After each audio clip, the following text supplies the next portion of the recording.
Hello everyone. आज के इस क्लास में हम हिंदी व्याकरण में वर्ण के बारे में पढ़ेंगे और वर्ण के बारे में आपको हम बताए थे कि वर्ण होता क्या है। तो आपको वर्ण याद है? बोलिए, वर्ण क्या है? हाँ, बहुत अच्छा। तो आपको ये बताना है कि वर्ण जो है भाषा की सबसे छोटी इकाई है। अब आपके दिमाग में आ रहा होगा कि ये भाषा क्या होता है।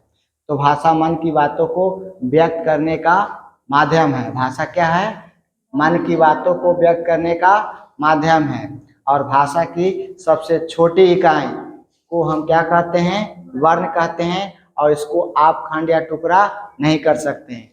हमने आपको बताया था कि वर्ण जो होते हैं वो दो टाइप्स के होते हैं। वर्ण के भेद जो होते हैं वो दो होते हैं, एक स्वर्ण वर्ण और एक व्यंजन वर्ण। स्वर्ण वर्ण के बारे में हम आपको बताए थे कि स्वर्ण वर्ण जो होते हैं वो स्वतंत्र होते हैं। कहने का मतलब यह हुआ कि स्वर्ण वर्ण जो होते हैं किसी वर्ण की सहायता नहीं लेता है। और व्यंजन वर्ण जो होते हैं वो स्वतंत्र नहीं होते हैं। ये कहता है व्यंजन वर्ण कि जब तक ले स्वर्ण वर्ण हमें सहायता नहीं करेगा तो हम नहीं बन पाएंगे। ये कहता है, कौन कहता है? व्यंजन वर्ण। हम आपको बताए थे स्वर्ण वर्ण के बारे में, बताए थे कि स्वर्ण वर्ण होता क्या है और इसका भेद के बारे में हम बात किए थे। आज के इस क्लास में हम जानेंगे व्यंजन वर्ण के बारे में। किसके बारे में? व्यंजन वर्ण के बारे में। तो हमने आपको बताया कि स्वर्ण वर्ण जो होते हैं स्वतंत्र होते हैं, लेकिन व्यंजन वर्ण जो होते हैं वो स्वतंत्र नहीं होते हैं। तो हम कह सकते हैं कि वे वर्ण जो स्वतंत्र नहीं होते हैं वो कौन सा वर्ण कहलाते हैं? व्यंजन वर्ण कहलाते हैं। या तो आप कह सकते हैं कि जिसका उच्चारण स्वतः या खुद नहीं होता है। स्वतः या खुद तो आपको स्वर्ण वर्ण का होता है और व्यंजन वर्ण का स्वतः या खुद नहीं होता है उच्चारण। इसका जरूरत पड़ता है किसका जरूरत पड़ता है? स्वर्ण वर्ण का जरूरत पड़ता है, तब व्यंजन वर्ण बन पाता है। याद रखिएगा। तो जिसका उच्चारण स्वतः या खुद नहीं होता है वो आपको व्यंजन वर्ण कहलाता है। या आप कह सकते हैं कि जिन वर्णों के उच्चारण में दो ध्वनियां सुनाई पड़ती है। दो ध्वनियां कहने का मतलब व्यंजन भी और स्वर भी सुनाई पड़ती है, तो वह कौन सा वर्ण कहलाता है? व्यंजन वर्ण कहलाता है। या आप कह सकते हैं कि यह ए स्वर वर्णों की सहायता से बोले एवं लिखे जाते हैं। कौन लिखे जाते हैं? व्यंजन वर्ण। समझ में आया? यहाँ तक कोई दिक्कत नहीं है। चलिए, जैसे कि अगर बात करें तो जैसे कि देखिए यहाँ पर व्यंजन वर्ण का निर्माण कैसे हुआ है। क जो कि व्यंजन है, अ जो है वो आपको स्वर है, मिल करके व्यंजन वर्ण का निर्माण किया है। जैसे कि अगर हम स्वर को हटा दें तो इसका जो है ये अधूरा हो जाता है। क जो है अधूरा हो जाता है, अ मिलेगा तभी ये पूरा हो पाएगा। इसी तरह से यहाँ पर भी देखिए माँ और अ, माँ अगर अ हटे तो माँ जो है आधा हो जाएगा, अधूरा हो जाएगा। आ मिल करके माँ जो है पूरा बनाता है।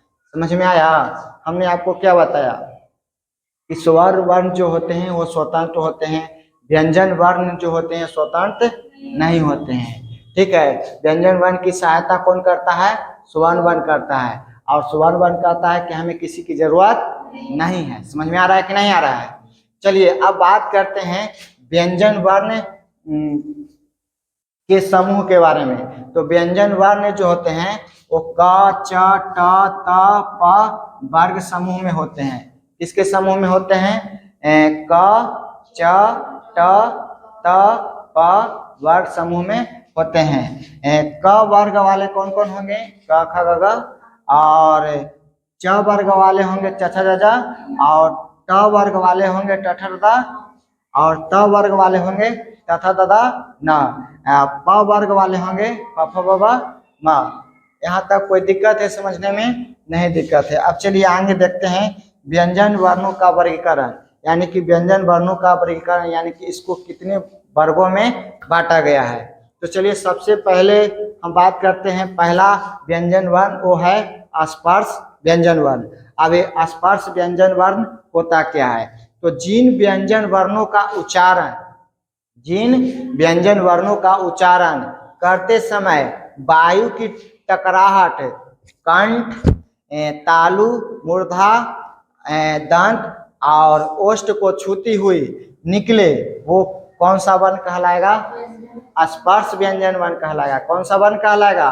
स्पर्श व्यंजन वर्ण। फिर से सुनिए, जिन व्यंजन वर्णों का उच्चारण करते समय वायु की टकराहट कंठ, तालु, मूर्धा, दंत, ओष्ठ को छूती हुई बाहर निकले, वो कौन सा वर्ण कहलाएगा? स्पर्श व्यंजन वर्ण कहलाएगा। या तो आप कह सकते हैं कि क से म तक के 25 वर्णों को, क से म तक के 25 वर्णों को स्पर्श व्यंजन वर्ण कहते हैं।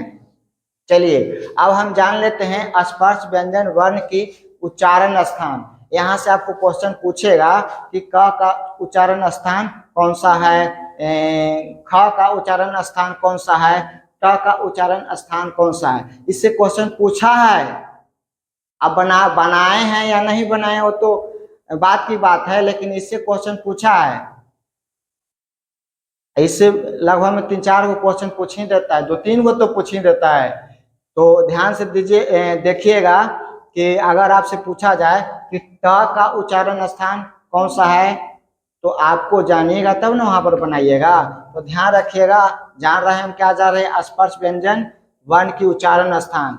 क वर्ग वाले जितना भी हैं वो आपको कंठ के द्वारा बोले जाते हैं। च वर्ग वाले तालु से, और ट वर्ग वाले मूर्धा से, और त वर्ग वाले दंत से, और प वर्ग वाले ओठ से बोले जाते हैं। इतना याद रहेगा। अब इससे क्वेश्चन छूटेगा? नहीं छूटेगा। चलिए आगे चलते हैं। ये हमारा था पहला स्पर्श व्यंजन वर्ण। अब हम चलते हैं दूसरा में, उसको बोला जाता है कौन सा वर्ण? अंतस्थ व्यंजन वर्ण। अंतस्थ व्यंजन वर्ण होता क्या है? तो य से व तक के 4 वर्णों को अंतस्थ व्यंजन वर्ण कहते हैं। वो 4 वर्ण हैं कौन कौन जी? य, र, ल, व। याद रहेगा। यानी कि कह सकते हैं कि य से व तक के 4 वर्णों को अंतस्थ व्यंजन वर्ण बोला जाता है। चलिए तीसरा जो है वो है आपको उष्म व्यंजन। और उष्म व्यंजन को 2 नाम है जी, याद रखें। उष्म व्यंजन को हम संघर्षी व्यंजन वर्ण भी कहते हैं। अब ये उष्म व्यंजन वर्ण होता क्या है? तो वे वर्ण जो घर्षण के साथ उच्चारित होते हैं, वे वर्ण जो घर्षण के साथ हम बोलते हैं, वो आपको कौन सा वर्ण कहलाता है? उष्म व्यंजन वर्ण या संघर्षी व्यंजन वर्ण।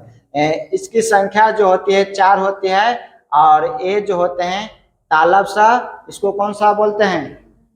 मूर्धन सा, इसको दंती सा, इसको हाँ। अगर आपसे कहा जाए कि उष्म व्यंजन वर्ण की संख्या कितने होते हैं? 4। अंतस्थ व्यंजन की संख्या कितने होते हैं? 4। अच्छा आपसे पूछा जाए कि स्पर्श व्यंजन की संख्या कितने होते हैं? तो 25। याद रहेगा। चलिए अब आगे आ जाते हैं। चौथा जो है वो है संयुक्त व्यंजन वर्ण। संयुक्त व्यंजन वर्ण होता क्या है? तो वे वर्ण जो 2 वर्णों के मेल से बनते हैं, वे वर्ण जो 2 वर्णों के मेल से बनते हैं, वो कौन सा वर्ण कहलाएंगे? संयुक्त व्यंजन वर्ण। जैसे यहाँ पर देखिए छ है, कं छ, इसको निर्माण के लिए क और मूर्धन्य स मिला है, क और मूर्धन स मिला है।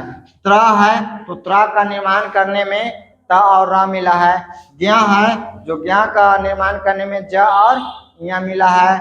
और छ्र का निर्माण करने में तलाबे स और र मिला है। समझ में आ रहा है कि नहीं आ रहा है? चलिए अगला जो है उसको बोला जाता है, 5वां है उत्क्षिप्त व्यंजन वर्ण। और उत्क्षिप्त व्यंजन वर्ण होता क्या है? तो जिस व्यंजनों का प्रयोग एक झटके के साथ होता है उसे उत्क्षिप्त व्यंजन वर्ण कहते हैं। जैसे कि अगर बात करें तो जैसे कि अड़ा हो गया, अढ़ा हो गया। अब आपसे क्वेश्चन पूछा जाए कि उत्क्षिप्त व्यंजन वर्ण की संख्या जो होती है वो कितने होते हैं? तो 2 होते हैं। याद रखिएगा कितने होते हैं? 2 होते हैं। एक बात याद रखिएगा, एक आपको आता है अयोगवाह ध्वनियाँ। अयोगवाह ध्वनियाँ आपको स्वर्ण वर्ण में देखने को मिलेगा, लेकिन वो स्वर्ण वर्ण की संख्या में जुड़ता उड़ता नहीं है, उसको बोला जाता है अयोगवाह ध्वनियां। और अयोगवाह ध्वनियां क्या होता है? अन और अ, यहाँ पर अ में विसर्ग लगा हुआ है। ठीक है, अयोगवाह ध्वनियां की संख्या कितने होते हैं? तो 2 होते हैं। अगला जो है वो है वर्ण लुंठित व्यंजन वर्ण। अब लुंठित व्यंजन वर्ण होता क्या है? तो जिस वर्ण के उच्चारण में जिह्वा जीभ, जिस वर्ण के उच्चारण में जीभ नीचे की ओर लुढ़कती है, नीचे की ओर लुढ़कती है, उसे हम क्या कहते हैं? लुंठित व्यंजन वर्ण कहते हैं। और जैसे कि अगर बात करें तो र को लुंठित व्यंजन वर्ण कहा जाता है। र को क्या कहा जाता है? लुंठित व्यंजन वर्ण कहा जाता है। अगला है पार्श्विक व्यंजन। अब पार्श्विक व्यंजन आपको ला को कहा जाता है पार्श्विक व्यंजन। ये था हमारा व्यंजन के बारे में। चलिए एक बार फिर से देख लेते हैं। हमने आपको बताया वर्ण क्या होता है। वर्ण भाषा की सबसे छोटी इकाई है। वर्ण को कितने भागों में बांटा गया है? 2 भागों में, स्वर्ण वर्ण और व्यंजन वर्ण। अब बात किया जाए कि स्वर्ण वर्ण होता क्या है? तो जिसका उच्चारण स्वतः हो, जिसका उच्चारण खुद हो, वो कौन सा वर्ण कहलाएगा? स्वर्ण वर्ण। और स्वर्ण वर्ण जो होते हैं वो क्या होते हैं? स्वतंत्र होते हैं। व्यंजन वर्ण की बात किया जाए तो व्यंजन वर्ण स्वतंत्र नहीं होते हैं, ये स्वर की सहायता से बोले जाते हैं। तो आप कह सकते हैं कि वे वर्ण जो स्वतंत्र नहीं होते हैं वो कौन सा वर्ण कहलाते हैं? व्यंजन वर्ण। जिसका उच्चारण स्वतः या खुद नहीं होता है वो कौन सा वर्ण कहलाता है? व्यंजन वर्ण। जिन वर्णों के उच्चारण में 2 ध्वनियां सुनाई पड़ती है वो कौन सा वर्ण कहलाता है? व्यंजन वर्ण। ये स्वर वर्णों की सहायता से बोले एवं लिखे जाते हैं। कौन सा वर्ण जो है स्वर वर्णों की सहायता से बोले एवं लिखे जाते हैं? तो व्यंजन वर्ण। जैसे कि अगर बात करें यहाँ पर क और अ मिलकर के पूरा क, यानी कि अ अगर स्वर नहीं मिलता है तो ये क जो है अधूरा है, इसलिए स्वर मिला तो ये पूरा हो पाया। समझ में आया कि नहीं आया? व्यंजन वर्ण की अगर बात करें तो क, च, ट, त, प वर्ग समूह में होते हैं। व्यंजन वर्ण क, च, ट, त, प वर्ग समूह में होते हैं। क वाले वर्ग कौन सा होते हैं? क, ख, ग, घ। और च वर्ग वाले च, छ, ज, झ। ट वर्ग वाले ट, ठ, द, ध। और त वर्ग वाले त, थ, द, न। प वर्ग वाले प, फ, ब, भ, म। ठीक है। अब बात किया जाए कि व्यंजन वर्णों का वर्गीकरण का, तो पहला आपको है स्पर्श व्यंजन। अब स्पर्श व्यंजन होता क्या है? तो जिन व्यंजन वर्णों का उच्चारण करते समय वायु की टकराहट कंठ, तालु, मूर्धा, दांत और ओष्ठ को छूती हुई निकले वो कौन सा व्यंजन वर्ण कहलाता है? स्पर्श व्यंजन वर्ण कहलाता है। अगर बात किया जाए कि स्पर्श व्यंजन वर्ण की संख्या कितने होते हैं? 25। या आप कह सकते हैं कि क से म तक के 25 वर्णों को कौन सा वर्ण कहा जाता है? स्पर्श व्यंजन वर्ण कहा जाता है। चलिए नेक्स्ट आपको है अंतस्थ व्यंजन वर्ण। और य से व तक के वर्ण को क्या कहते हैं हम? अंतस्थ व्यंजन वर्ण। और इसकी संख्या कितने होते हैं? 4 होते हैं। और आपको अगला जो है वो उसमें व्यंजन या इसी को बोला जाता है संघर्षी व्यंजन वर्ण। वे वर्ण जो घर्षण के साथ क्या किया जाता है? बोला जाता है या उच्चारित होता है, वो कौन सा वर्ण कहलाता है? उसमें व्यंजन वर्ण। और उसमें व्यंजन वर्ण की संख्या कितने होते हैं? 4 होते हैं। अगला है संयुक्त व्यंजन वर्ण। और संयुक्त व्यंजन वर्ण होता क्या है? तो वे वर्ण जो 2 वर्णों के मेल से बनते हैं उसे क्या कहते हैं? संयुक्त व्यंजन वर्ण कहते हैं। इसकी संख्या जो होती है कितने होते हैं? 4 होते हैं। चलिए अगला जो है उत्क्षिप्त व्यंजन वर्ण। उत्क्षिप्त व्यंजन वर्ण होता क्या है? तो जिन व्यंजनों का प्रयोग एक झटके के साथ होता है उसे क्या कहते हैं? उत्क्षिप्त व्यंजन वर्ण कहते हैं। अब बात किया जाए कि इसकी संख्या की, तो इसकी संख्या कितने होते हैं? 2 होते हैं। आपको हम बता दें कि नोट में याद रखिएगा कि अयोगवाह ध्वनियां 2 होते हैं।